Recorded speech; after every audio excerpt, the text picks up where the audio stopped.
എമ്പുരാൻ എന്ന ചിത്രത്തിൻ്റെ 4-ാം ദിവസത്തെ UAE ബോക്സ് ഓഫീസ് കളക്ഷൻ റിപ്പോർട്ടാണെന്നൊരു വീഡിയോ ഭാഗത്ത് വീഡിയോയിലേക്ക് വരുമ്പോൾ വീഡിയോ ലൈക്ക് ചെയ്യുക, ചാനൽ സബ്സ്ക്രൈബ് ചെയ്യുക.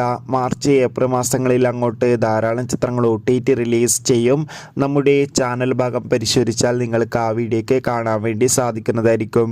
മോഹൻലാൽ, പൃഥ്വിരാജ്, മഞ്ജു വാര്യർ, ടൊവിനോ തോമസ് എന്നൊക്കെ പ്രധാന കഥാപാത്രങ്ങളായ ചിത്രമായിരുന്നു എമ്പുരാൻ.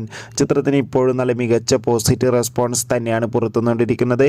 അതുകൊണ്ട് തന്നെ ഏവരുമേറെ ആകാംക്ഷയോടെ ചിത്രത്തിൻ്റെ ഓരോ ദിവസത്തെ ഓരോ കളക്ഷൻ റിപ്പോർട്ടും അറിയാൻ വേണ്ടി കാത്തിരിക്കുകയാണ്. ഫൈനലി എമ്പുരാൻ എന്ന ചിത്രത്തിൻ്റെ 4-ാം ദിവസത്തെ UAE ബോക്സ് ഓഫീസ് കളക്ഷൻ റിപ്പോർട്ടൊക്കെ പുറത്തുവന്നിരിക്കുകയാണ്. മികച്ച ബുക്കിംഗ് ആണ് 4-ാം ദിവസമായ ഞായറാഴ്ച ദിവസം UAEയിൽ ബുക്കിംഗ് നടന്നത്. അതുകൊണ്ട് തന്നെ 2 കോടിക്കടുത്ത് വരെ ഇന്നും കളക്ഷൻ നേടിയെടുക്കാൻ വേണ്ടി സാധിക്കുമെന്ന് ട്രാക്കിംഗ് റിപ്പോർട്ടുകളൊക്കെ സൂചിപ്പിക്കുകയാണ്. കാത്തിരിക്കാം കൂടുതൽ ബോക്സ് ഓഫീസ് കളക്ഷൻ റിപ്പോർട്ടിനായി. എമ്പുരാൻ എന്ന ചിത്രം കണ്ടവരുടെ അഭിപ്രായം കമൻറ്റ് ചെയ്യുക.